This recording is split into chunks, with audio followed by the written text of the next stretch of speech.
Hey guys, this is Gamer Cow. Welcome to another Pokemon Trading Card Game History video. This time we are on another combo set thing. We have the 2019 World set, Unified Minds, and we also have the corresponding bonus set that came out in the middle of the core set releases here, Hidden Fates.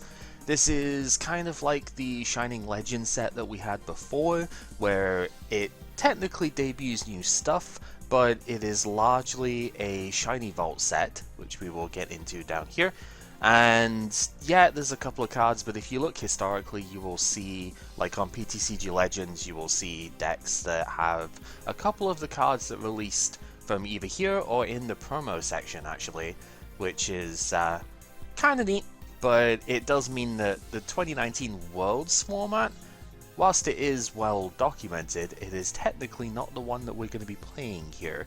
I think that's a bit of a departure, to be honest, but this is because the rotation happened just before Worlds, so we don't actually have a specific set for that. This is also the final time we will get to use PTCG Legends as a resource, because we'll be moving on beyond their coverage for stuff here. So we're going to have to look at a lot more Limitless lists, especially because, well, we're getting close to the apocalypse time, aren't we? So, yeah. Unified Minds itself is the biggest set to date. Fusion Strike eclipses it in the more modern TCG stuff. But yeah, this is 4 years ago, basically, at this point, and it was 260 something cards big. I think it's like 263, somewhere around about there. It's a gigantic set, regardless of exactly how many cards are in here. And yeah, there's a ton of alt prints and stuff, but it's kind of unbelievable just how large this set ended up being, and why they thought it was a good idea to release it 2 weeks before Worlds and make it the rotation format. Hopefully they don't ever do that again, but it is just kind of weird. Shining Fates itself is mostly a, like I say, it's like a reprint sort of, a Hidden Fates I should say, is kind of a reprint set. There's a lot of Let's Go sort of bits in here as well, and there's also a ton of cards that came out in Japanese starter decks, which is why you'll see like super basic attacks here on the evolution, just like teaching the mechanic. The pincer over here, for example, is never going to be playable, but it does have like the most basic versions of attacks and stuff that you can get. So really just trying to teach people the absolute basics of the game. And yeah, that's mostly it. There's a couple of cards in here that are worth noting. Most of it is for the Shiny Vault, which is the second time we see the print. And the problem is they're all alternate arts. This came in with the incredibly poorly timed rotation, to be honest, where half of these cards you can't even play anymore, right? Like we have Rowlet, Dartrix, and down here the Decidueye GX, but they have the alternate art stamp on them, which means they are not reprinting the Sun and Moon rotated set, basically, and so you can't use them. But this set came out after said rotation, so what's the point? Expanded was still supported, so technically there is that going for them. But yeah, it's a right slap in the face when half the cards in here you can't even play, which is super dumb. Like Sylveon, just not playable. Very nice to see it as a shiny, but you can't use it, so who really cares? This extends to the stadiums and stuff down here as well. The Guzma and Cynthia are from this set that we've been playing, or I've been playing basically this whole time. Really did enjoy the Cynthia art. We will still be playing this one because it is Ultra Prism, so it is legal, but the Guzma is not. So we never got to play this historically, but, you know, nice to actually play it in this series. So, yeah. Stuff like that is just kind of weird. We have a couple of promos that are worth noting. I think there might be one or two others that are just like, you know, they're all reprints basically, as promos tend to be, but these are actually kind of new. The Moltres Zapdos Articuno, formerly known as Bird Trio, is in Hidden Fates itself, but I do prefer this artwork. This is, I have like a good history with this one because, well, I mean, first off, this artwork is gorgeous, right? I don't think we've ever seen a stained glass card previously or after this. So just in terms of the uniqueness of the card, it's amazing. But this is also one that my brother surprised me with as a Christmas gift with the Legend of Zelda Link's Awakening remake on the Switch. He gave us a copy of that at Christmas and snuck this in the game box as well because he'd seen how much I'd been enjoying playing this on my videos and stuff at the time on the live streams, and that was just really sweet. But again, it looks absolutely gorgeous in real life with the hollow art, but texturing and stuff on it as well. But even just here, it's gorgeous to look at. So we will 100% be playing this. I do have a gimmick deck with it, and it actually saw tournament success in the next format too, so that's kind of cool. As far as the other two promos go, we've got Porygon Z over here, which is sort of neat.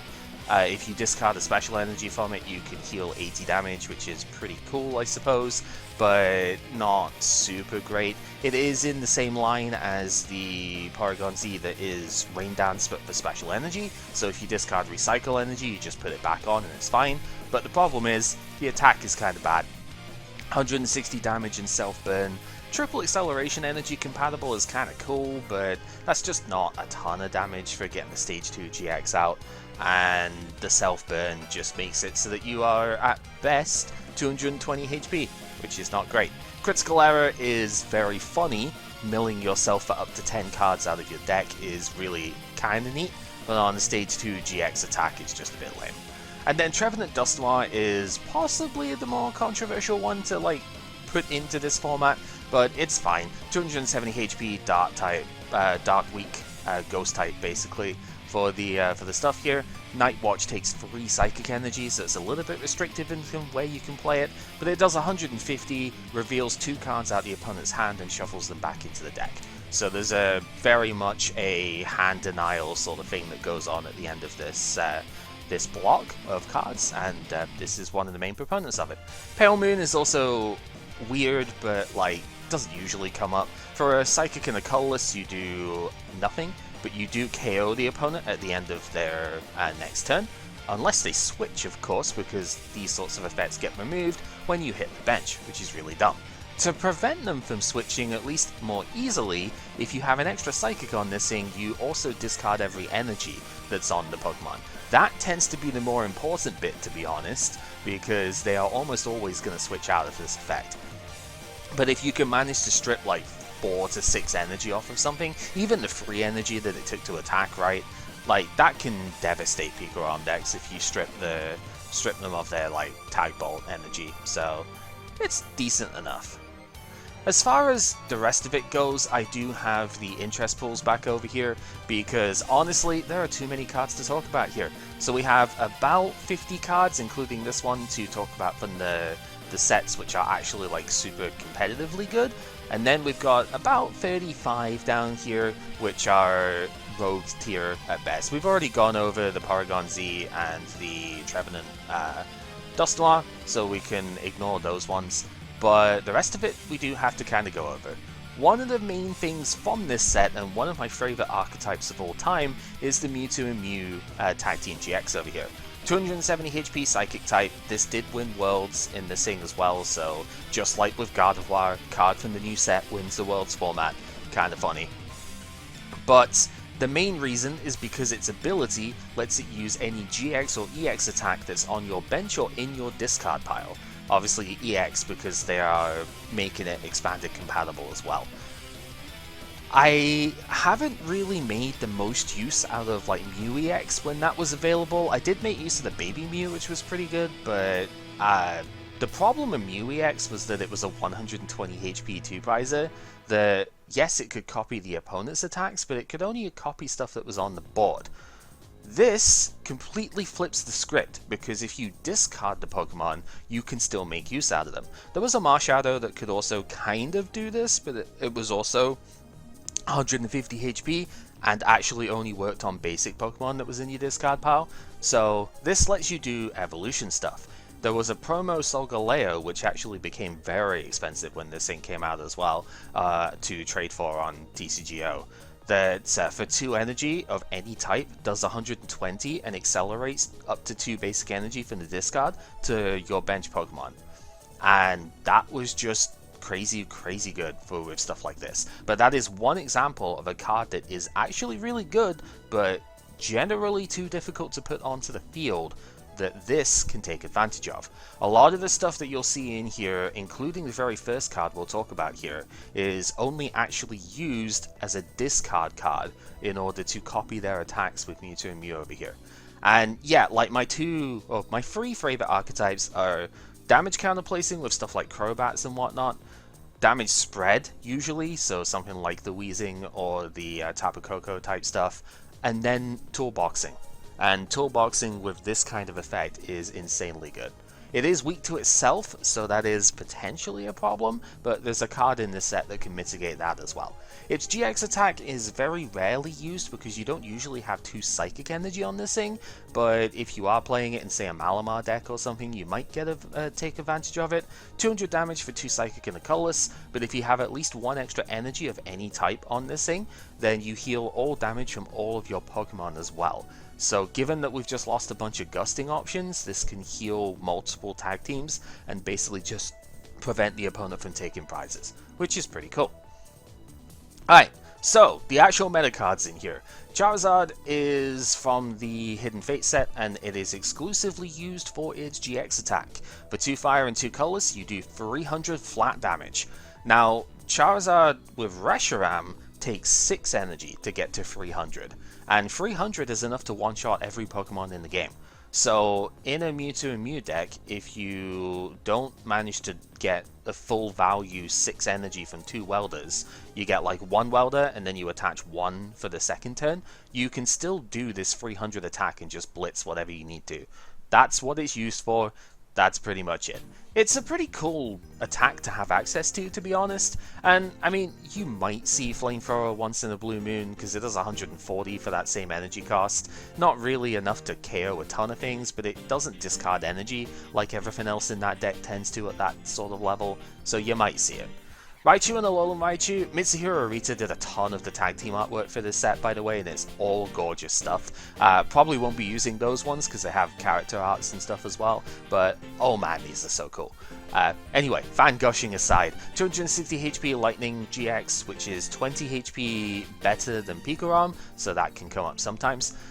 Both its attacks cost 2 Lightning and a Colorless. For its regular attack, you do 80 damage with a Tandem Shock, but if you make it active this turn, like you do the Golisopod thing where it was on the bench and it became active, 160 plus Auto Paralysis. Devastating effect, to be honest. This guarantees that you can 2-shot basically everything, and again, this is in Lightning, so you can buff that damage as well.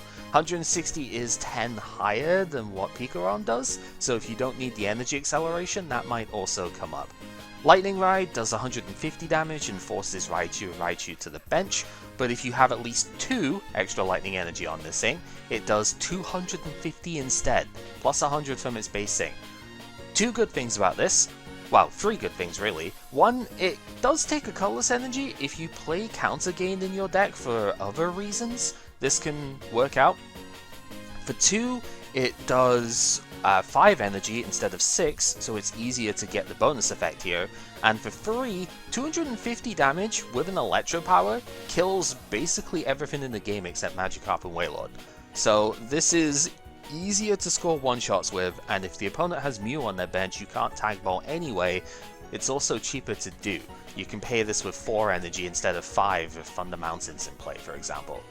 Also, you preserve the energy by switching to the bench, and that actually is important as well, because the deck tends to play a lot of energy switching cards as well. Very, very strong overall. Rowlet and Alolan Executor was largely an expanded card, but it did see some stalled deck use in Standard as well, mostly from Sander at Worlds. The Super Growth attack here doesn't cost any energy. It evolves one of your grass Pokemon in play, but if it's a stage 1 that can evolve again, you can also search for the stage 2 and go through that. In Expanded, this lets you put Vileplume on the board so that item cards can't get played. Otherwise, it's mostly there for other just like silly disruption-y stuff that you can do. There's a Leaveney that we'll talk about later, which debuffs, like gives you extra damage protection. That tends to be one of the things it's used for here. Its attacks are nothing too special, like 150 for 2 grass. The colorless is pretty bog standard for a tag team. Does heal some damage, so that lends to the Life Forest mixed herb. Great potions in the set as well, lends to the sort of tanking archetype here, but it is weak to fire, which is a pretty big problem. I don't remember there being any weakness removal at this point for them, and it's kind of a problem with its GX attack as well. Tropical Hour takes all grass energy to do 200, but if you have 6 energy on this thing, which do not have to be 6 grass energy, then you also shuffle all energy from the opponent's board into their deck as well. Not quite as devastating as like a magical miracle, so I still prefer the Gardevoir to this, but it's still pretty cool. Wheezing, and there's an Arbok, which is not actually here because it's not very good. These revolve around the Jesse and James card, a very annoying supporter card to print here, which is effectively Topological Gumblar? No, it's Topological Bomber, I think. I don't remember. It's one of the ones in one of the Link monsters that got banned in Yu-Gi-Oh! Spoilers, this also got banned, where both players have to discard 2 cards in their hand. Your opponent discards first, for what it's worth. And usually that's not going to matter too much because you've generally planned out what your discards are going to be, but if you discard a Wheezing with this, you also force the opponent to discard an additional card after they have done the first 2. So if you could discard 2 Wheezing, then you force the opponent to discard 4, and that's just ridiculous, to be honest. So yeah, not a huge fan. It doesn't get played for anything else, but you also don't have to play Coughing to make this work, so yeah. Espeon and Deoxys is a little bit underpowered until you see the GX attack. 260 HP Psychic type, both of its attacks are Psychic double colorless. Anytime you see a double colorless in this format, it's not DCE that you're going to pay it with, but read it as Psychic plus Welder, because that's generally how you're going to power these attacks. 10 plus 30 for each of your bench Psychic Pokemon, often going to cap at about 130, can hit 160, expanded would make it like 250, which is kind of cool. But yeah, we don't really have all of that access, unfortunately. It's not super strong, but then cross division is what actually makes it game breaking. For the same cost, you put 10 damage counters on the opponent's Pokemon in any way that you like. This is the same as what Espeon GX did at the very start of Sun and Moon. That card was played partly for that effect as well. But if you have 6 energy total on this thing, you put 20 counters on the opponent's board. 20 counters is generally going to net you 3 prizes. It is absolutely ridiculous. So yeah, this is a game ender in Mewtwo Mew. It's a game ender for Malamar, wherever you want, basically. Super good. Umbreon and Darkrai, there's a lot of good Dark type stuff that comes out within this set, and even next set too. This is one of the key ones. 270 HP, 2 retreat. Black Lance is basically Pitch Black Spear from the old Yveltal, 2 Dark in the colors to do the standard 150 damage, but it also does 60 to one of the opponent's benched GX or EX Pokemon, which is pretty good. Dedenne is going to see a massive uptick at this point, so get 3 Black Lances on that, that's a KO from the bench. Dark Moon is also really good. For a colorless energy, it prevents the opponent from playing any trainer cards next turn. That is all types, item, supporter, stadium, tool card even nowadays, so that's pretty good. But if you have at least 5 extra Dark Energy on this thing, you also automatically KO the opponent too. This is something Darkrai's been doing somewhat recently too, where it's like, oh, I get an automatic KO if some special thing happens, you know.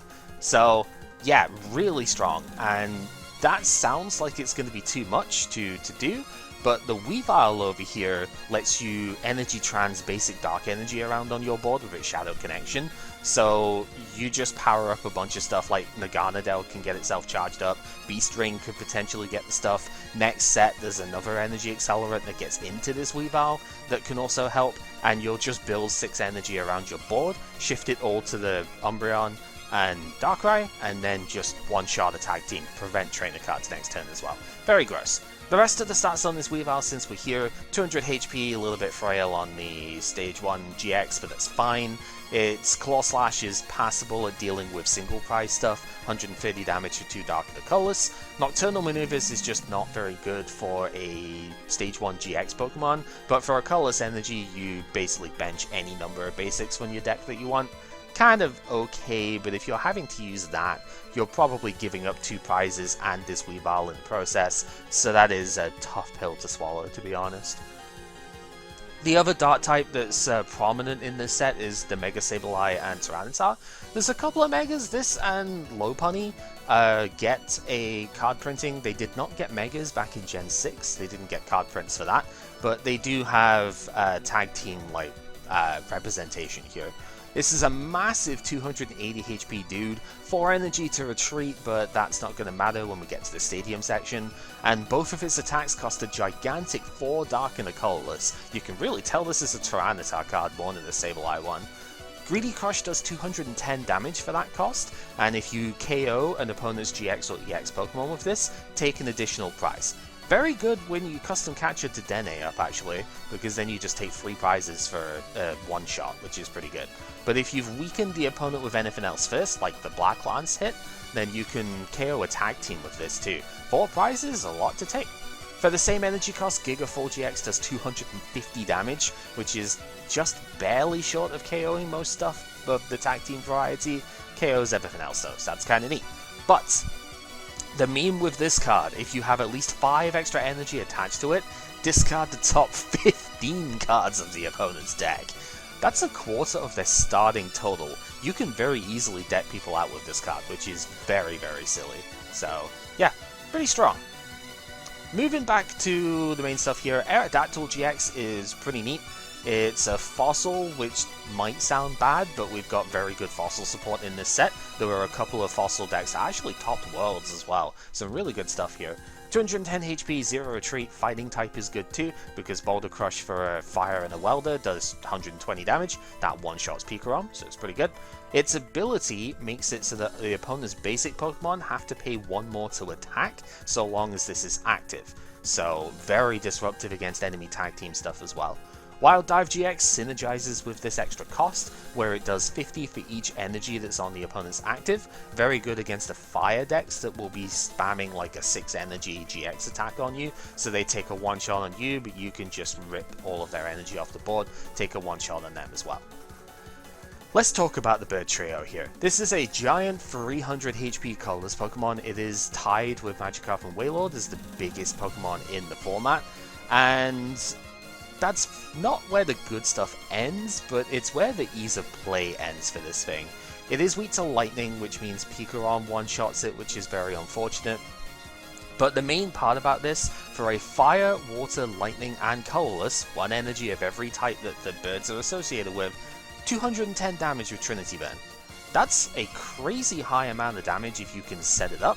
We did lose Choice Band, so you can't one-shot enemy Pikarom, sadly, but that is incredible. Like, you will get the big hits into 2-shot basically every tag team. Generally, even if they heal, you're still going to get a 2-shot, so very strong. Sky Legends GX, for a single colorless energy, just shuffles this Pokemon back into the deck, which is not particularly good, but if you can pay for Trinity Burn, this attack also does 110 damage to 3 of the opponent's Pokemon. This lets you set up some rather nasty 3 prize hits, or like 3 attack wins against tag teams, where you hit 2 different tag teams for 210 and then finish them off with Sky Legends to score the 6 prize like knockout, which is really, really good. So yeah, very fun card. Does see competitive use as well. Dragonite GX is individually kind of good. There is a good Dragonite deck there, it's just very clunky to play, unfortunately, but it's a 250 HP guy if you do want to play it down. Dragon Claw is kind of whatever, Water, Lightning, Colorless 130, who really cares? Sky Judgment is what we're here for. For any 5 energy, 270 damage, discard 3 from this Pokemon. 2 great things about this: any 5 energy means if you do play Dragonite Raw, then you can triple acceleration this, which is great. You can also discard that triple acceleration because it discards free energy to do the thing, and 270 KOs just about every tag team in the game. So this is often used in Mewtwo and Mew as a way to one-shot other Mewtwo and Mew and other tag team decks, even if they're not weak to Psychic. Mark Delivery is also pretty good. For any 1 energy, you can discard cards in the hand up until 9 or fewer in said hand, and then you draw until you have 10. So you can discard your whole hand if you want, but it's a more flexible version of Rayquaza GX's attack, where it's like a giant sightseer, really, where you can discard a bunch of cards if you want, but if you don't have anything to discard, or if you don't want to discard, you still get to draw until 10, which is what Drampa used to do as well. So you might see that at the start of games. Pretty good. Breloom is not too bad. It's a fighting type, and it can one-shot Pikarom, so that's always a good start. It has the Spore attack, which is somewhat relevant for the Amoonguss down the bottom, but that's not the best way of using this. For 1 Grass Energy, you do 30 plus 90 if the opponent's active is asleep. There is still the Mareepin format, which lets you auto-sleep the opponent's active if the Mareep is active, so that's mostly how you're going to do this. And there's a stadium in this set too, which we will get into, that basically here, where it puts your opponent's puts the Pokemon to deep sleep instead, where they have to flip 2 heads in order to wake up. So that can actually really help as well. Good disruption stuff. Speaking of disruption, Mawile GX, one of the few good Mawile cards that we tend to get. Captivating Wink is pretty solid. It's only 170 HP on this thing, but if you bench it, you can look at the opponent's hand and force bench any Pokemon, any basic Pokemon that you want from that hand. So if they're holding Dedennes and stuff for next turn, remember Dedenne is a hard once per turn, so they can't play multiples of it down. You can force it down so that they don't get the effect of it. It synergizes with the attack as well. Both attacks are for a Metal and a Colress, and Wily Bite does 10 plus 30 for each of the opponent's bench, so if you max out their bench, you're doing 160. Not a huge amount of damage to be honest, but it's 2-shot numbers, so that's fine. 1-shot single prizes too, so there you go. Big Eater GX also discards all the supporter cards out of the opponent's hand after you get to see what the hand is. So if you've used the first attack and you can get like an energy switch or something to get the 2 energy down on this thing, then you can also discard all of their supporters. You've just benched their Dedennes, so they can't draw from that, and you're really stopping them from playing for a turn or 2, maybe even forever if you just brick them, so that's pretty good.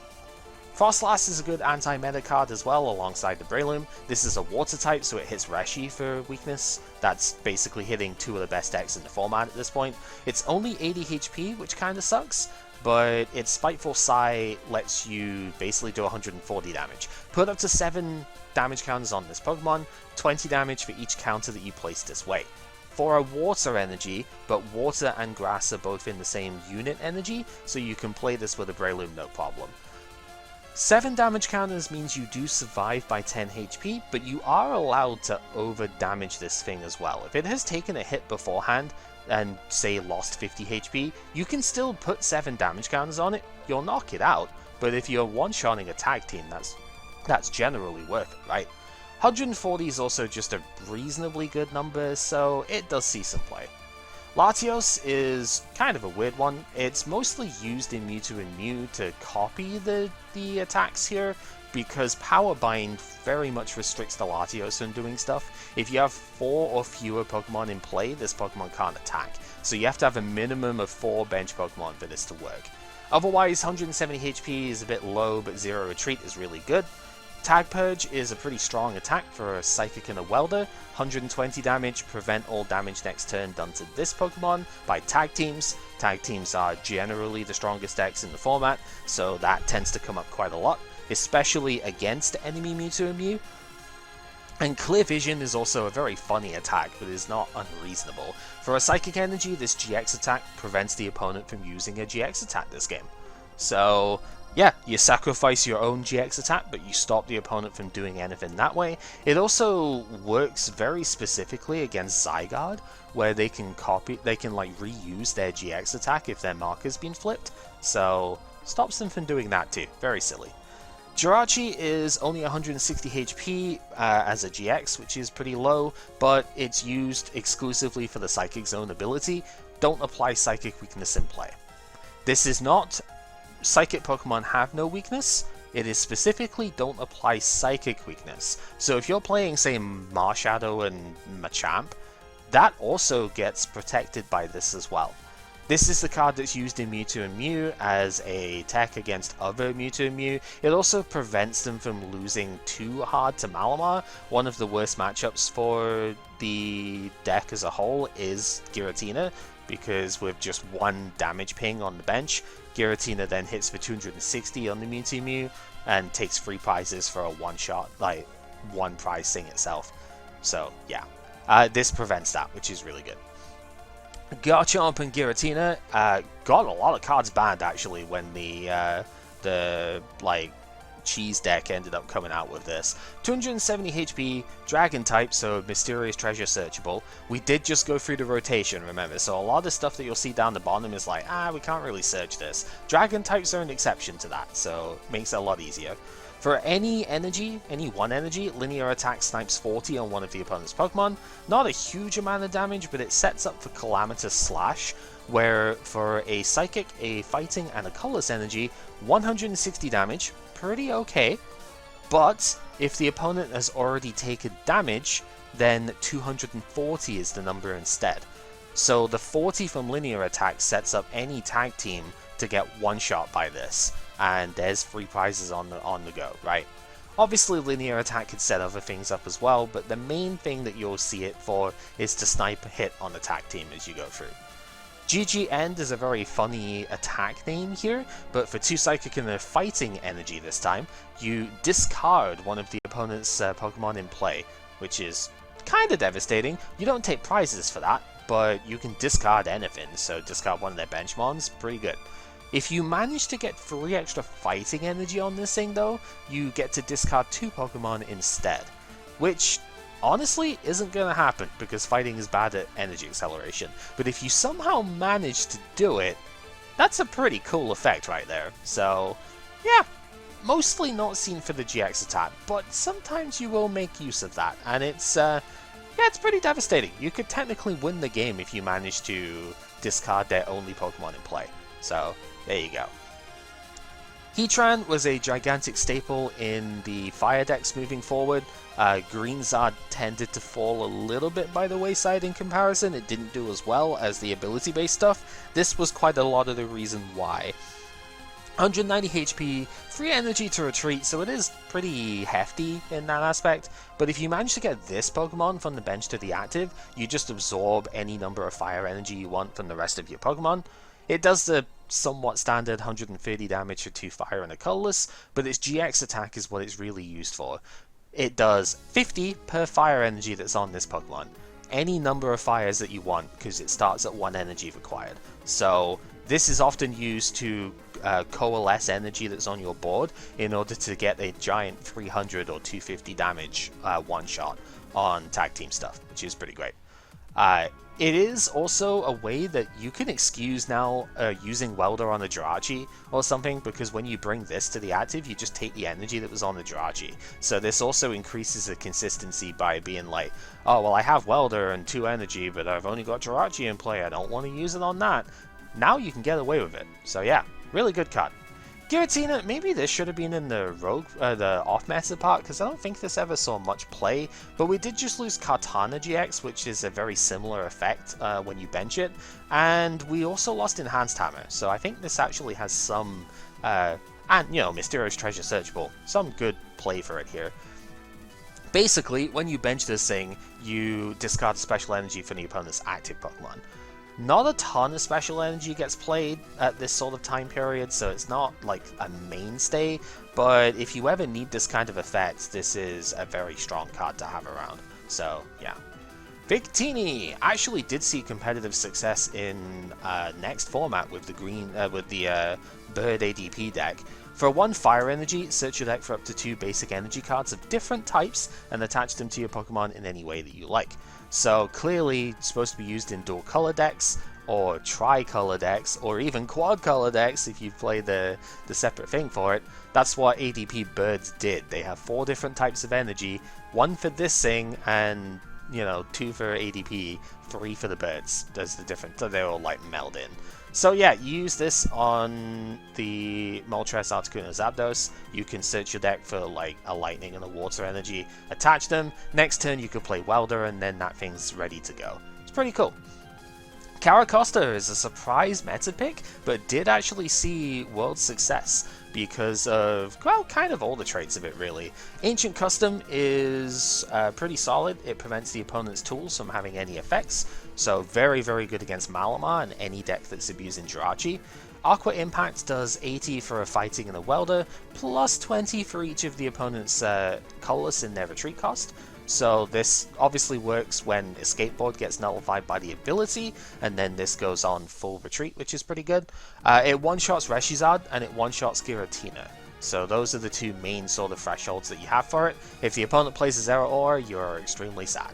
160 HP is pretty big though, and it's not weak to Lightning, so that's not too bad. Electros doesn't see a ton of play, I think, until next block. I haven't looked at a lot of Pikarom lists this time round. Maybe it saw some play in this format as well. It's a non-GX Pokemon, it's a little bit hard to search, but if you have at least 4 Lightning Energy cards in play, this 150 HP dude can just be played straight onto your bench, and you can absorb as many other Lightning Energy from your board to this guy as you want. Hover Over for a Lightning and a triple colorless cost does 130 and prevents the opponent from retreating next turn. If for whatever reason you're playing triple acceleration energy, technically you could use that too, but I wouldn't really recommend it.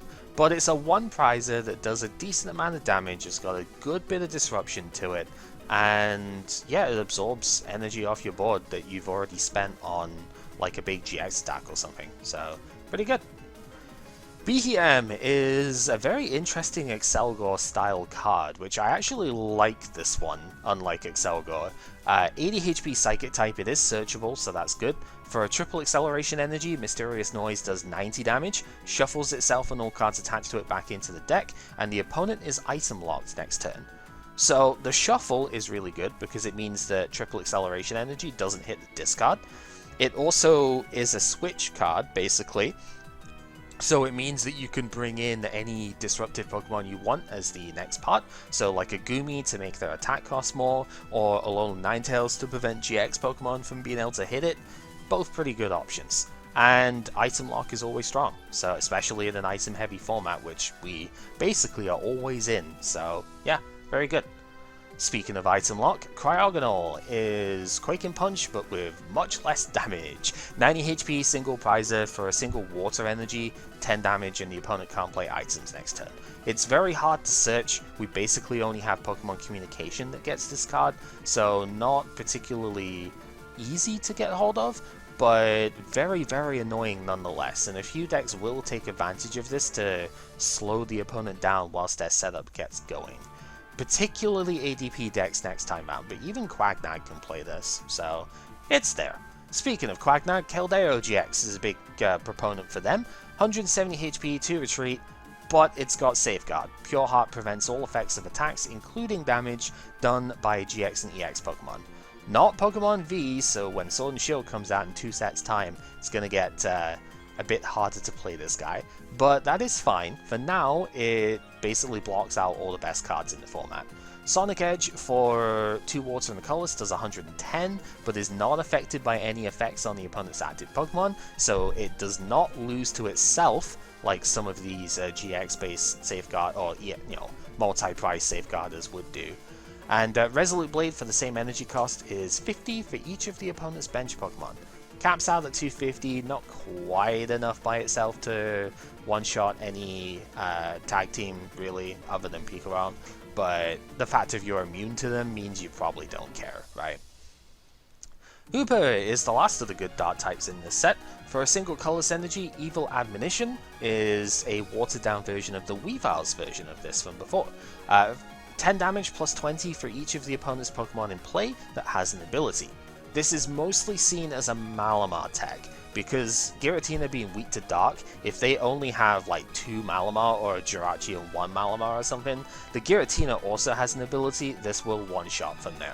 It's a little annoying that Spell Tag will kind of then make it so that they can kill you as well, otherwise your Psychic resistance would prevent that, but it's a single energy of any type, very strong against that deck. So yeah, expect to see this in quite a few decks, to be honest. Tapu Fini is a specific counter card for Blacephalon GX decks, but it is really good at dealing with that deck. 120 HP water type, if the opponent has any Ultra Beasts in play, Nature Wave does 100 for a single colorless. Otherwise you gotta add 2 water to that, so not really very good in other decks, but it's a specific matchup tech that you can use, and that does actually matter, because Blacephalon was the second best deck in Worlds. It only lost to the fire-based Mewtwo Mew deck. So, yeah, really strong card. Circuitry finally completes more or less the big prize manipulation single prize like Beast Box thing that we have going on, and it is an Ultra Beast, so Ultra Space makes it searchable. 120 HP, 1 lightning energy to do 30, plus 90 if the opponent has exactly 3 prizes remaining. So now we have Buzzwole that does 120 if they've got 4 prizes. This, if they have 3. We have a Katana that does 130 if you have exactly 4 prizes left, and the Garnadel, if for 3 colorless energy, does 160 if you have exactly 3 prizes left. The good thing about this one is because it's on the 3 prize turn, it means that Lucamine Prism can protect you the next turn, so that you basically get to do this twice, which is really good.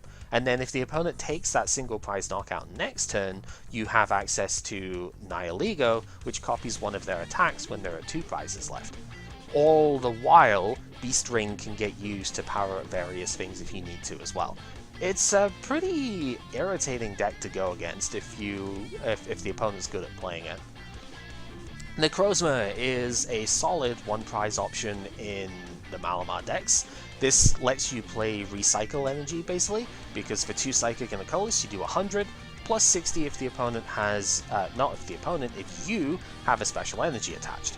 So the cool thing about Giratina is that its attack costs 1 colorless as well as 2 psychic, so the same cost as this, and recycle energy going back to the hand means you always have a turn attach, which lessens the number of Malamar that you need in play in order to repeat your stuff.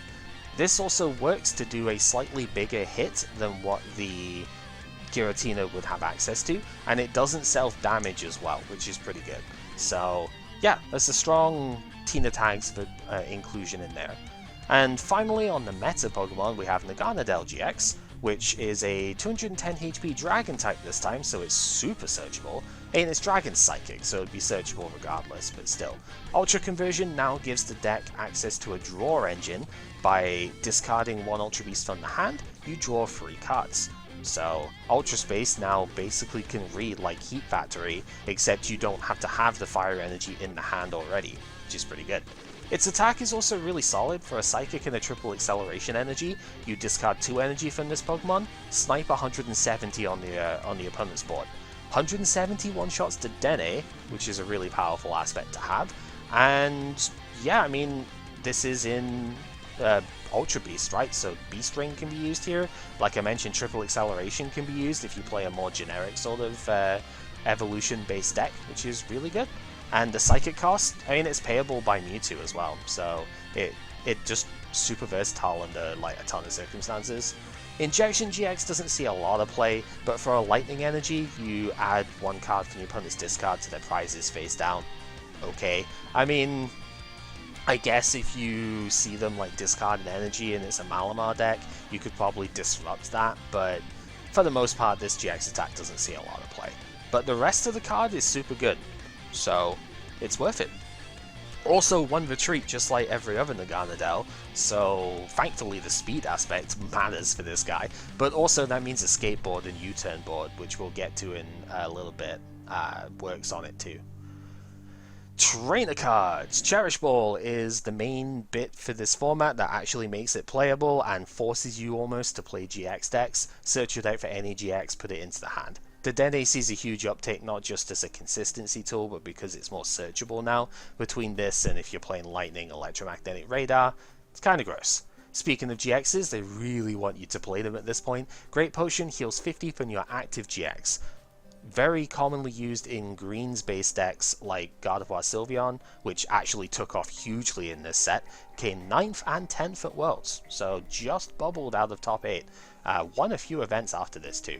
And yeah, Reshizard, obviously, Greenzard can play this a bunch as well, so those are the main ones you'll see it in, but any sort of tag team thing, if you can heal your tag team off of like 200 damage or whatever, this thing just goes hard, right? You just get a free attack at that point. Reset Stamp is a card I really don't like, but kind of see the reason why it has to exist. This is a single-sided N on an item card. The opponent shuffles their hand into their deck and draws for each of their remaining prizes. Good to close the game out. To, you know, this whole like N to 2, N to 1 thing has always been very strong. But I can't help but hate the fact that this is an item and also isn't a consistency tool, so it's just like, it feels bad because you want to play a bunch of this, but then you just draw them and don't want to play them because it's at the start of the game, and yeah, and it feels really bad getting resets down to 1, right? But deck thinning and, you know, management stuff is an adequate skill in the game to test, so I don't know. It's up to you if you like this or not. I personally don't. Stadium Nav is timeable for stadium cards. For each heads out of 2 coins you flip, you search your deck for a stadium card. Never had anything like this before, never had anything like it since, but really good in this stadium heavy format where there's a ton of viable options and a lot of decks will play split lines too, especially the ones that play Prism Star stadiums. This lets you search for like a Thunder Mountain when you need it, which is really good. Tag Switch is the main thing I was missing from Gardevoir Sylveon last round. Move up to 2 energy of any type, special or basic, from one of your tag teams to another one of your Pokemon. Energy Switch Double is a really strong effect, and this is very good for Pikarom and Gardevoir Sylveon both, where often you will need to shift, like switch to the bench because you've taken damage, but then you move the energy from that thing to the active so you can attack again. Super good. Coach Trainer, please play tag teams. This is basically what they're asking for here. Draw 2 cards, but if you're active as a tag team, draw 4 instead. Once again, very good for the greens like solo Gardevoir Sylveon or Reshizard type things. Pretty good in most tag team decks, just not as a 4-of. A raw draw 4 is something which is very difficult to come by, and it's, yeah, this is one of the better ones that's ever existed, so good stuff.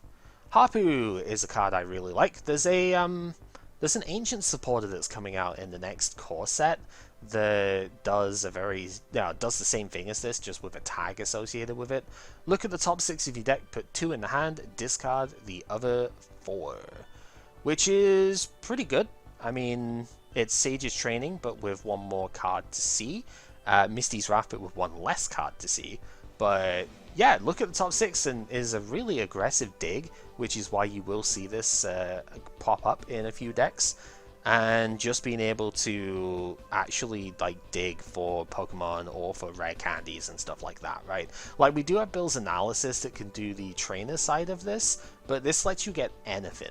So if you need, like, I don't know, just spitballing here for my own decks, a Magnezone, to complete your evolution line in the Mewtwo Mew deck, this is going to be one of the good ways of getting there. So yeah, really powerful card. Very good for Mewtwo and Mew too, because it often finds a lot of GXs that you want to discard. So fun stuff. Blizzard Town is a weird card that I do see occasionally. It was in the BHM deck that was Rogue at the World Championship actually. I don't like it though. It makes Pokemon with 40 or less HP remaining unable to attack. The bad part about that is it can be bounced, and there are so many good stadiums in this format, it's very unlikely to stick. Even if it does though, any healing card will also bypass this, so it's just not great to me. Dark City, on the other hand, is incredibly good. Basic Dark Pokemon don't have retreat costs, so that giant 4 energy retreat that the Mega Sableye Tyranitar has, not a problem. Put the stadium down, retreats for free. Super sweet, to be honest. This also lets you basically just, use the Weavile really well, because you pay your 0 energy to retreat, bring in a new tag team that hasn't taken damage yet, and this just lets you, with the Weavile, transfer the energy across. Really fun. Giant Hearth, please play more fire cards, because we clearly didn't make them strong enough by now. This is Viridian Forest, but search your deck for up to 2 fire energy instead. Turn player can discard a card from hand and then get 2 fires out of the deck. So this is a 1-card welder sort of combination, which is just really dumb. Just in case fire decks weren't already powerful enough, this is just a ridiculous support option to have around. Pokemon Research Lab is what makes the fossils actually really good. You get to search your deck for up to 2 Pokemon that evolve from unidentified fossil, put them onto the bench. If you do search the deck with this card, your turn ends, so you have to be careful when you actually use it. But this means you get like Omanyte down if you want to go for the item lock Omastar. It means you get Aerodactyls down for free, and then they just get to attack basically whenever. And you get Tortuga down in the Caracosta deck, and that can evolve next turn. It's really, really strong. Finally, because we mentioned Slumbering Forest already, tool cards, we have Giant Bomb, not the website this time. This is a Bursting Balloon side grade. It falls off at the end of your opponent's turn after you've attached it, but if your active Pokemon this is attached to takes 180 damage or more from an opponent's attack, even if you get KO'd, put 10 damage counters on the attacking Pokemon. Let's just get the big bits out of the way. 10 damage is an awful lot, right? Like 10 damage counters, that's a third of the biggest Pokemon in the game's HP. So that can really matter, especially if you're getting hit for weakness, where it's a lot harder to dodge this effect. Because the downside is that not a ton of attacks will do 180 damage in one go. There are ones like Flare Strike from Reshiram and Zekrom, not Reshiram and Zekrom, Reshiram and Charizard, where it's kind of impossible to avoid this, but most attacks are actually hitting 150 or 160 here, and it just kind of gets under this, which is unfortunate. But if you're really struggling against Rashizard, there are worse things that you can do than put this in the deck. Karate Belt is a side grade to counter gain, where if you're behind on prizes, your attacks cost 1 fighting type energy less. Which is pretty crazy when you think about it. Colored energy cost being reduced is something you always have to pay attention to, because this works with a bunch of stuff. But I mean, like Thunder Mountain is an obvious one to compare it to, where that is played not just because of the stadium bounce, but because it reduces lightning energy cost, and that's crazy strong. This can be used with something like Garchomp and Giratina. It's not restricted to fighting types, just stuff with a fighting in its cost. So you can actually pay that for just like 2 Psychic, which is pretty funny. But yeah, it's really, really strong, and a lot of cards will have just like pure energy cost that this will get around, so very nice. U-turn board is recycle energy. I mean, I guess we've got the 2 of them here. U-turn board and recycle energy, if they are discarded from play, will go back to the hand instead of the discard pile. Recycle energy is a straight reprint, basically, of the one that we got all the way back in Neo Genesis from the Gen 2 stuff. And U-turn board reduces the retreat cost of the Pokemon it's attached to by 1 whilst you do it. So in any deck that wants the retreat aid but is not playing Jirachi, this is generally better than a skateboard, because it's repeatable, right? But if you're using Jirachi, then you still need a skateboard to pay the sleep tax, if you will, so it's not going to be so good there. But being able to discard it from play, there's actually the Gourgeist I think is still in format that would be very funny with this, but not exactly going to be meta, so there you go. And then finally, Weakness Guard energy, as far as the other special energy goes here, does what it says on the tin. There's Colorless energy that it pays for, and it also prevents weakness whilst it's attached. So, pretty good. Sometimes you'll see Mewtwo and Mew decks play this instead of Jirachi, because Jirachi is a bit of a liability on the bench, so you might play this instead to prevent the weakness stuff. Just depends on what deck you're playing. Finally, to the off-meta stuff, we'll try and keep this brief as well. Alolan Raichu would have been really good if it was searchable alongside the Magnezone. There's the Lightning Deluge thing that we could play.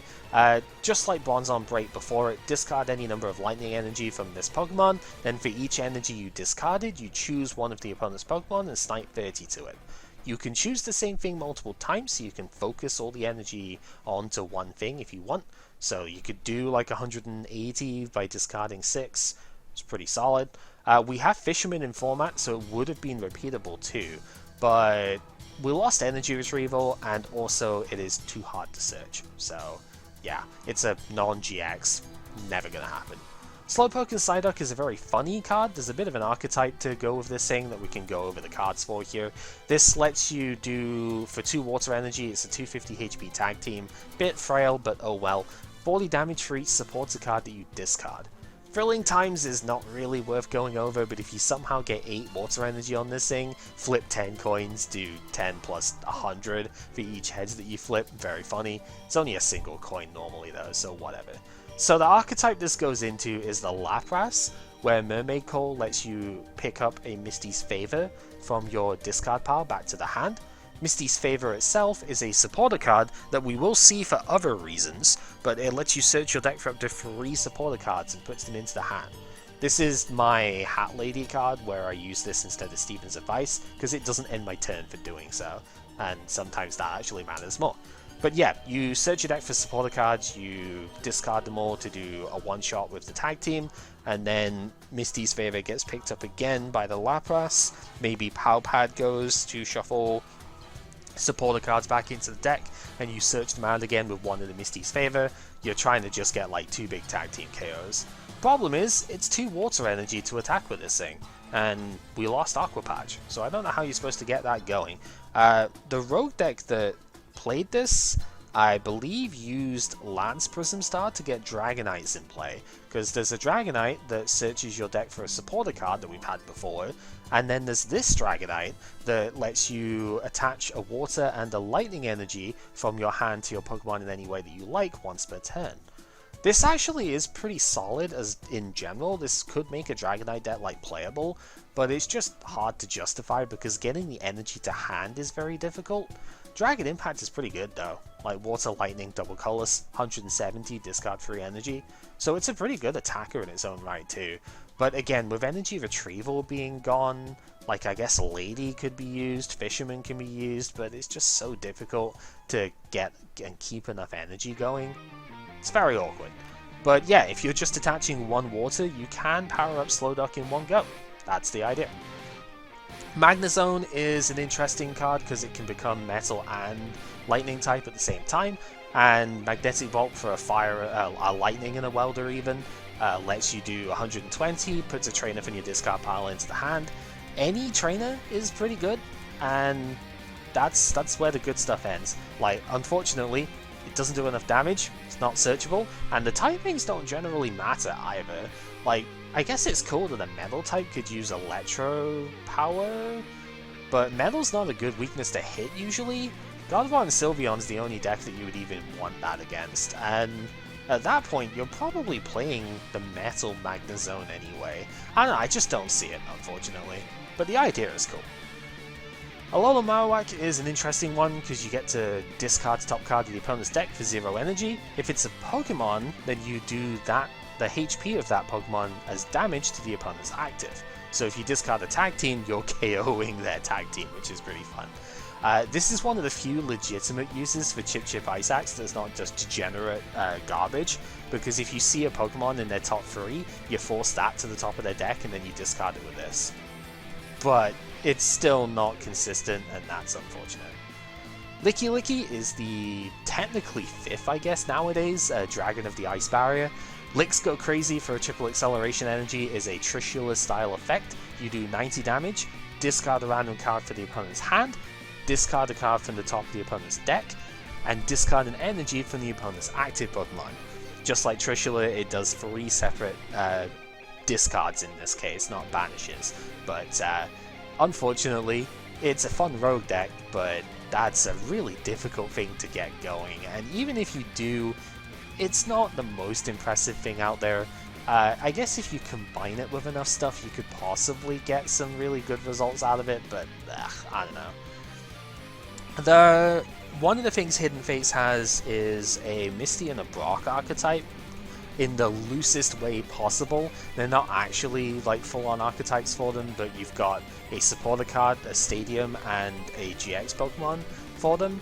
Starmie GX is the only one that's even remotely considerable, so it's the only one we'll talk about here. 190 HP, really frail for a GX, especially a stage 1, but we have had Banette that's had this in the past, so I guess it's not unheard of. Starstream for 1 water does 40 and attaches 2 water from your discard pile to one of your Pokemon, kind of neat. For a triple acceleration energy, spin and attack only does 100, which is not a lot, but we'll get to a boost for that in a sec. And Hydro Pump for 1 colorless does 40 plus 40 for each water energy that is on this Pokemon. So, not really very strong. The only reason to even consider this is partly the energy acceleration, but mostly because it's a water type. But even then, it looks like it doesn't do enough. However, the Cerulean City Gym lets Starmie GX specifically, and only Starmie GX, do 40 more damage to the opponent's active Pokemon. So this makes it 140 for 3 Colorless Energy, which is still not amazing, but it does one-shot Reshizard, and that with the acceleration is enough to at least give it a look in, right? It's not very good, that's why it's down here, but hey, it's funny if nothing else. And Zero Retreat is not to be completely underestimated. Jinx is an interesting card for Spiritomb, which did continue to see play just because it's uniquely very good, like just by itself. This thing lets you shift a damage counter from one of your Pokemon to another one once per turn, so your Spiritombs are all building up Spite, they're all increasing their damage output from that. You then shift one counter from a Spiritomb to another one. Not only does that boost its damage, might put it in Hustle Bout range as well, so you can cap out much quicker. So, yeah, good stuff. I like this Jolteon, but it's definitely not the time for it, and even if it was, its stats are just not good enough. 90 HP, not great, without level ball. Zero Retreat is kind of nice, but oh well. We don't have access to Energy Evolution EV anymore either, so it's hard to get this out quickly, and it needs to be out quickly because it has to be active when the opponent attaches energy from their hand in order to do damage counters on them. Normally this effect is reserved for a stage 2, that's why I kind of like it, but it's just nowhere near good enough, right? And its attack is also pretty bad. For a Lightning and a Colorless Thunderbolt does 90, discards all the energy from this Pokemon. Technically this attack is payable for 0 with Thunder Mountain and Counter Gain, but that's not good enough really. And 90 HP is just nowhere near strong enough here. There aren't really any decks which are attaching that many times, to the Pokemon, and even then I believe Welder is all one attach, so you still only put 2 counters on, which is very lame. Latias is an interesting Malamar tech.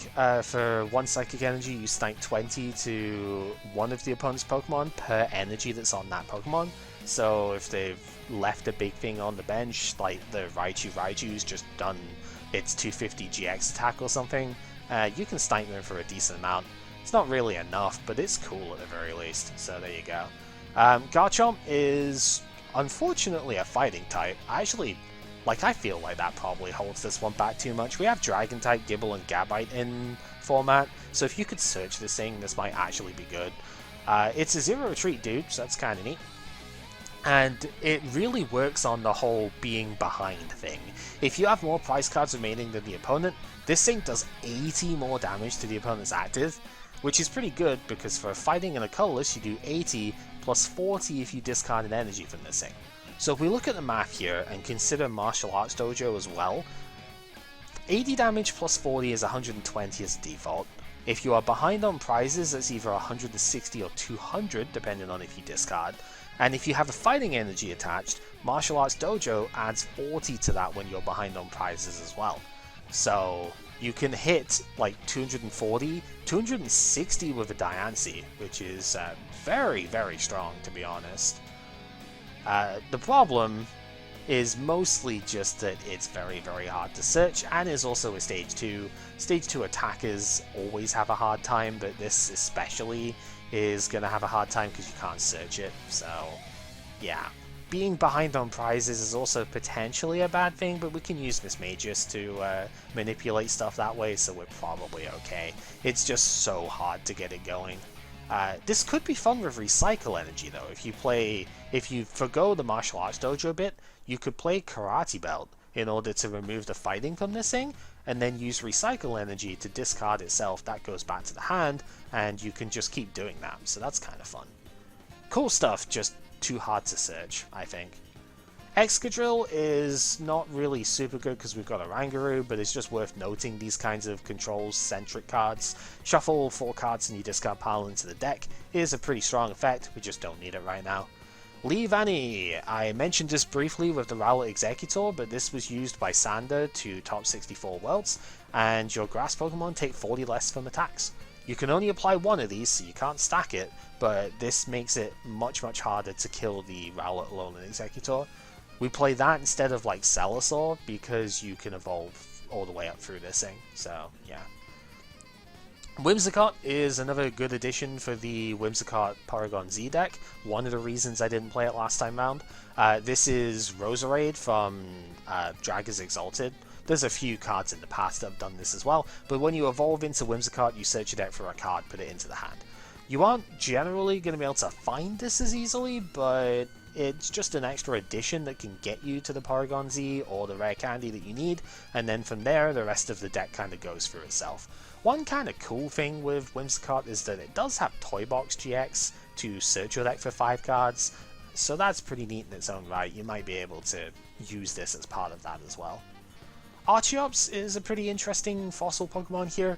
It's just U-turn and Hyper Beam, like straightforward attacks here. U-turn forces you to switch. Hyper Beam does 80 and discards an energy if any opponent's active. Not quite enough damage to offset the fact that Pikarom obliterates it, unfortunately. But yeah, like 160 with weakness is not enough. But it's still pretty solid, and it's all for a single colorless energy, so it's very playable in any sort of deck that way. I like it. It's just a little bit underpowered, unfortunately.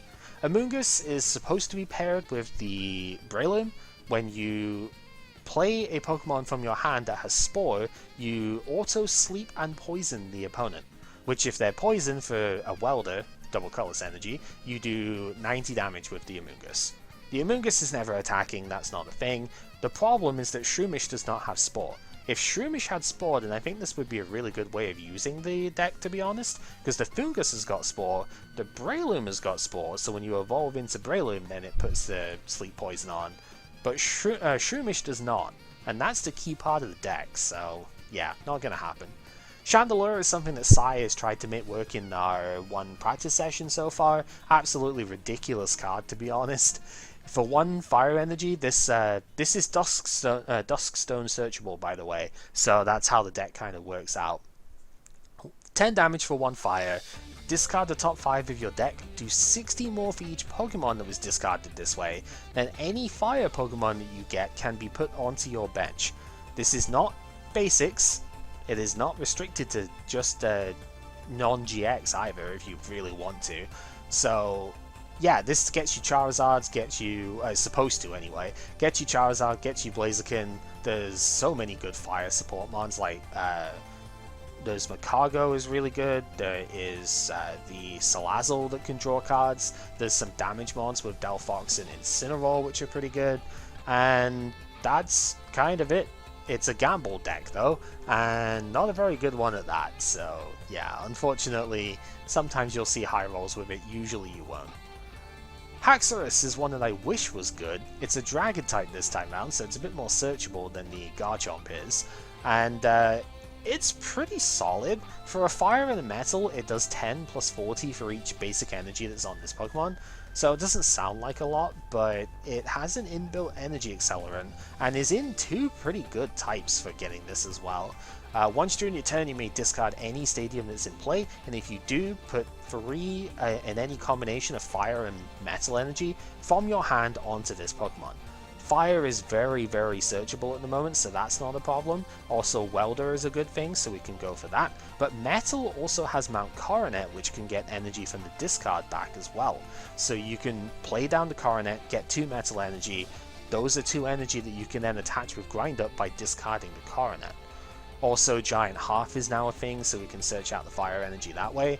It is a Dragon type, so again, Mysterious Treasure can search for it.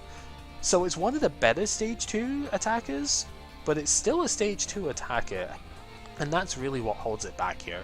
150 is also that annoying threshold that basically every tag team kills it without any boosting effects, so it has to be chained every time as well. That makes it too difficult to do. You can get to one-shot numbers. What do you need for that anyway? 7 energy? 7 energy. So it's possible, but very difficult to do. Terrakion is too expensive, doesn't quite do enough, but it's a cool effect on this thing. If all of your bench Pokemon have at least one damage counter on them, for a fighting and a welder you do 50 plus 150 more damage. So 200 damage if all of your stuff's got a counter. You do need at least one Pokemon on the bench, and it does have to have a damage counter obviously, but it does not require you to have a full damaged bench like the Stunfisk would do.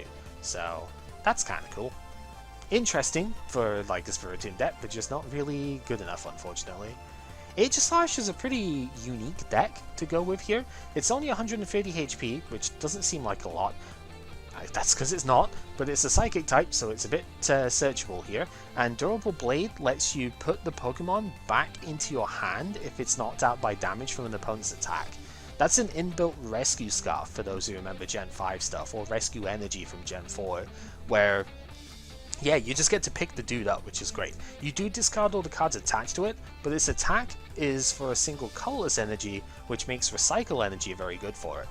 10 damage for each item that's in your discard pile, hard cap is 130.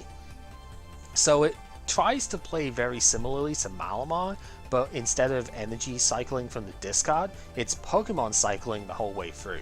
Like, normally for Malamar you cycle the Giratina and go for that, but this is cycling the evolution line. It's a bit disruptible, but it is very cool if you get it set up, which is always fun.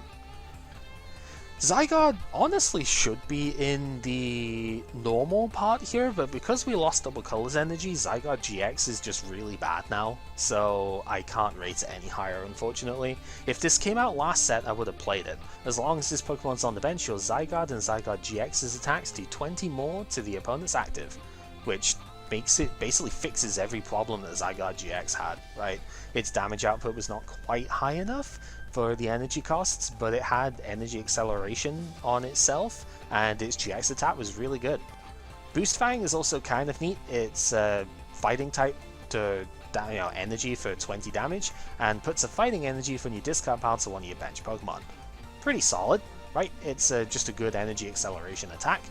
Problem is, again, deck is not very good, so because we lost DCE. So yeah, it's unfortunately not that playable. Serena is something you could potentially play with the Alone and Executor Rowlet thing if you really wanted to. Once during your turn before you attack, attach a grass energy from your discard pile to your active Pokemon, so you could accelerate up through that and just go from there. We don't really have any major benefits for that at the moment, so it's not amazing, but I mean, its energy acceleration from discard is always worth noting. Malamar is just better though.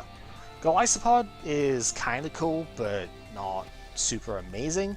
First Impression does 120 for a water and a triple acceleration energy, and if it was on the bench became active this turn, 180 instead. Pretty high amount of damage for a non-GX Pokemon. An Emergency Exit kind of works with triple acceleration here, where if it has 2 or less energy on it, it doesn't have a retreat cost. That giant 4 in its retreat would normally be its downside, but this kind of fixes that. But there's too many other issues around it to make it good. Still, 180 damage, pretty solid. Finally, for the Pokemon, Tapu Koko is kind of like Tapu Fini, but worse because it's just really hard to actually justify this one. Nature Dive for 2 lightning and a colorless does 100 damage, but if the opponent's active is an Ultra Beast, it does 200 instead and discards 2 energy from this Pokemon. Yeah, lightning doesn't really recover its energy that well. It accelerates with full blitz, sure, but it's just not really good enough for that. And yeah, I mean, if you had Magnezone as a playable deck, I guess this could be used, but even then it's not a very good counter for Ultra Beast stuff, because they can, if they have more than 200 HP, which the Naganadel GX and the Tag Team stuff will do, doesn't even like work against them.